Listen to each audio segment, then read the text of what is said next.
तो सूत्रों का दावा है कि 1 जनवरी से जैश पीओके के मीरपुर में 7 दिन का एक आतंकी कैंप लगाने वाला है।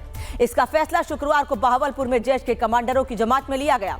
जैश ने इस कैंप का नाम तरबिया ट्रेनिंग कैंप रखा है और आतंकी संगठन जैश ने बालाकोट जैसी जगहों पर रैलियां भी बढ़ा दी हैं, जिनमें खास तौर पर बच्चों को बुलाया जा रहा है। छोटे छोटे बच्चों का ब्रेन वॉश किया जा रहा है। इसके अलावा जैश ने सबके सामने यह स्वीकार कर लिया है कि पिछले कुछ दिनों से भारत में आतंकी हमले करने वाला कश्मीर टाइगर्स जैश से जुड़ा हुआ है। भारत के जम्मू कश्मीर में हुए कई हमलों में कश्मीर टाइगर्स नाम के संगठन का नाम सामने आया है। जैश के अलावा लश्कर ने भी अपने कई आतंकी अड्डों को फिर से बनाने का काम तेज कर दिया है। लोअर दीर इलाके में लश्कर के ट्रेनिंग कैंप जिहादे अक्सा के कंस्ट्रक्शन का काम भी तेज कर दिया गया है। यानी भारत ने पाकिस्तान में पल रहे सभी आतंकी और उनके ठिकानों पर नजर बनाई हुई है और यही वजह है कि भारत कभी भी पाकिस्तान के इन आतंकी अड्डों को खत्म कर सकता है। लेकिन पाकिस्तान अंदर ही अंदर बेहद डरा भी हुआ है। उसे ऑपरेशन सिंदूर 2.0 का खौफ दिन रात सता रहा है। इस बीच प्रधानमंत्री मोदी ने पाकिस्तान को एक बार फिर ऑपरेशन सिंदूर की याद दिलाकर पाकिस्तान के डर को बढ़ा दिया है।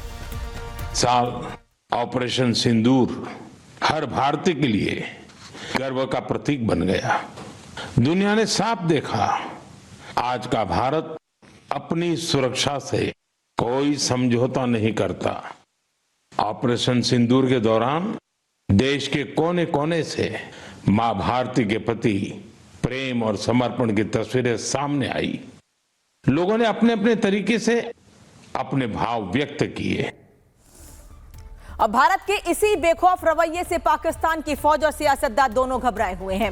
उन्हें यह डर सता रहा है कि भारत कभी भी ऑपरेशन सिंदूर 2.0 का वर्जन यानी ऑपरेशन सिंदूर का 2.0 वर्जन लॉन्च कर सकता है और अगर ऐसा हुआ तो पाकिस्तान की फौज फिर से फुस हो जाएगी। यही वजह है कि पाकिस्तान के राष्ट्रपति जरदारी, जो ठीक से चल फिर भी नहीं पाते हैं, वो भी हथियार उठाने की बात कह रहे हैं। सुनिए। यहाँ भुट्टो साहब के वारिस बैठे हुए या बीबी साहिबा के वारिस बैठे हुए, ये सब वर्कर, ये सब हम जंग के मैदान के लिए खुद तैयार हैं। हम खुद हथियार लेके लड़ने के लिए तैयार हैं। हम अपनी जानों का कुर्बानी देने के लिए तैयार हैं, इस मुल्क को, अपने मादरे वतन को बचाने के लिए। तो ये भूल जाओ कि रोटी होगी गोली होगी, रोटी होगी गोली होगी। हम गोलियां मारेंगे, तुम क्या गोली मारोगे।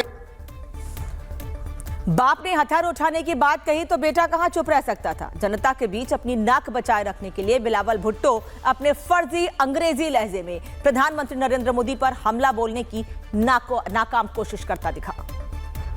फील्ड मार्शल साहब का नाम सुनते ही भारत का मोदी छुप ही जाता है, गायब हो जाता है। फील्ड मार्शल साहब का नाम सुनते ही भारत का मोदी छुप ही जाता है, गायब हो जाता है। हालांकि पाकिस्तान के साथ समस्या यही है कि झूठ बोलने की स्क्रिप्ट सब तक नहीं पहुंच पाती है। तभी तो वहां का कोई ना कोई नेता दुनिया में पाकिस्तान के झूठे दावों की पोल खोल ही देता है। इधर पाकिस्तान ऑपरेशन सिंदूर में सफलता का दावा करता रहा और उसी के मंत्री इशाक डार ने मान लिया कि भारतीय मिसाइलों ने उनके एयरबेस की धज्जियां उड़ा दी थी। 79 आउट ऑफ 80 ड्रोन जो थे उसको न्यूट्रलाइज कर दिया गया और एक सिर्फ ये ड्रोन था जिसने हल्की सी एक मिलिट्री इंस्टॉलेशन पे थोड़ी सी यानी उसको डैमेज किया और कुछ वहां जख्मी हुए। और पाकिस्तानी मंत्री के इस कबूलनामे के बाद बीजेपी प्रवक्ता शहजाद पूनावाला ने विपक्ष को घेर लिया है। शहजाद पूनावाला ने विपक्ष पर सवाल पूछा है और ऑपरेशन सिंदूर के सबूत मांगने पर कड़ा प्रहार किया है। सुनिए। सबूत गैंग और सेना डाउट करने वाली लॉबी को एक करारा तमाचा मिला है। वैसे तो भारत की सेना डीजीएमओ ने बताया था ऑपरेशन सिंदूर कितना बड़ा नॉर्मल था, नया नॉर्मल था और कैसे घर में घुसकर 9 आतंकी कैंप और 11 मिलिट्री बेस तबाह किए गए वीडियो फुटेज थे। पर राहुल गांधी, खड़गे जी, पृथ्वीराज चौहान, कांग्रेस पार्टी मानने को तैयार नहीं थी। सिंदूर को सरेंडर बता रही थी, छुटपुट फेलियर बता रही थी, एक दिन में हम हार गए ये बता रही थी। अब तो उनके फेवरेट कंट्री पाकिस्तान ने भी एडमिट किया है कि नूर खान बेस में तबाही हो गई। हालांकि पाकिस्तान झूठा नैरेटिव फैलाने से बाज नहीं आ रहा है। जरदारी जंग में भारत को हराने का दावा करते हुए अफगानिस्तान को भी चेतावनी दे रहे हैं। सुन लीजिए क्या कह रहे हैं जरदारी। कोई हमारे गिरेबान में हाथ डालेगा तो हम उसको 2 पी 50 मारेंगे, जिस तरह हमने इंडिया को मारा था। अब इनको भी मारेंगे। जो भी हमारी धरती की तरफ नासूर आंखों से देखेगा, जो भी देखेगा, तो हमारा ऐसा चीफ बैठा है कि उनको वो चने चबा देगा। पाकिस्तान की आर्मी उनको चने चबा देगी और एयरफोर्स चने चबा देगी, हमारी नेवी चबा देगी। तो प्रधानमंत्री, विदेश मंत्री तो मुल्ला मुनीर के मुरीद तो थे ही, क्योंकि मुल्ला मुनीर से जान बख्शने और मुल्ला मुनीर के रहमो करम पर पल रहे हैं। लेकिन अब राष्ट्रपति आसिफ अली जरदारी भी मुल्ला मुनीर की तारीफों में कसीदे पढ़ रहे हैं, क्योंकि जानते हैं कि ये फील्ड मार्शल कभी भी इनके खिलाफ भी कोई भी बड़ा कदम उठा सकता है। लेकिन जरदारी जिस फील्ड मार्शल की हिम्मत के कसीदे पढ़ रहे हैं, वो तो खौफ में है। वो बगैर अपने बुलेट प्रूफ जैकेट के एक कदम तक आगे नहीं रखते हैं। ये जैकेट उसकी वर्दी में साफ समझ भी आती है। और ये सब क्यों? इसलिए क्योंकि मुनीर एक औरत की धमकी से डर गया है। दरअसल ब्रिटेन में इमरान की एक समर्थक ने 2 टूक कह दिया कि मुनीर की मौत तय है। के लिए आई हूँ जो गैर इंसानी सलूक पाकिस्तान में अवाम के साथ हो रहा है, औरतों के साथ हो रहा है, लोगों को इंसाफ नहीं मिल रहा, ये दुनिया की तारीख में कहीं नहीं मिलता। और जिस तरीके से किया जा रहा है, शर्म आती है बताते हुए कि ये इस्लामिक रिपब्लिक ऑफ पाकिस्तान है। तो सुना आपने, जनरल जिया जैसी मौत, ये सुनकर ही मुनीर की रूह कांप उठती है।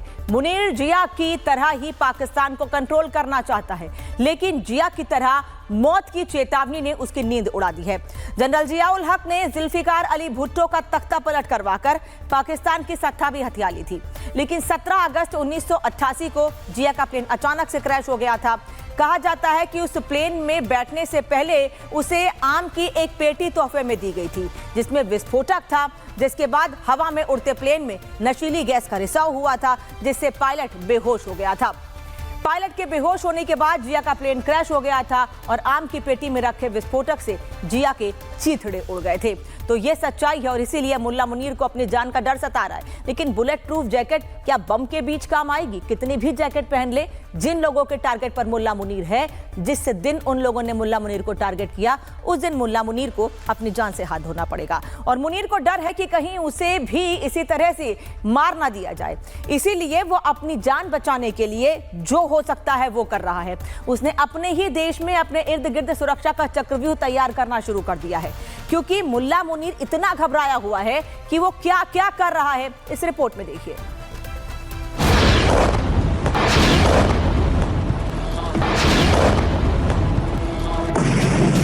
आज का भारत अपनी सुरक्षा से कोई समझौता नहीं करता।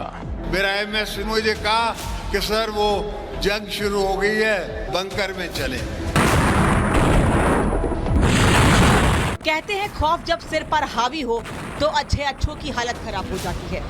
दुनिया भर में बहादुरी की डींगे हाँकने वाले, वर्दी पर चवन्नी छाप मेडल लटकाने वाले पाकिस्तान के फील्ड मार्शल मुल्ला मुनीर का हाल भी कुछ ऐसा ही है। उसके दिल में मौत का डर ऐसा घर कर गया है कि वो अपने ही देश में अपनी ही सेना के अधिकारियों से बुलेट प्रूफ शीशे के पीछे बैठकर मिल रहा है।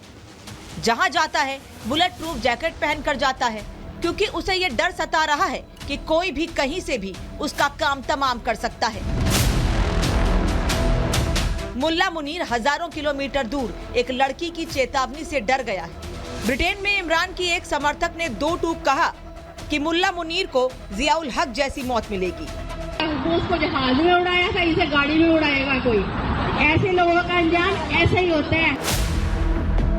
बस इसी के बाद से मुल्ला मुनीर की नींद उड़ गई है और उसका खौफ देखकर पाकिस्तान के राष्ट्रपति आसिफ अली जरदारी को भी वो शाम याद आ गई, जब पाकिस्तान की फूकी हुई सेना ने भारत के डर से जरदारी को बंकर में छिपने की सलाह दी थी। मेरा एमएस इधर ही है, इसने आके मुझे कहा कि सर वो जंग शुरू हो गई है। ये वैसे तो मैंने उसको 4 दिन पहले बोला था कि जंग होने वाली है, मगर उसने मुझे आके कहा कि सर वो बंकर में चले। बाप खौफ में है, लेकिन बेटा बिलावल मुनीर के गुड़ गाने से बाज नहीं आ रहा है।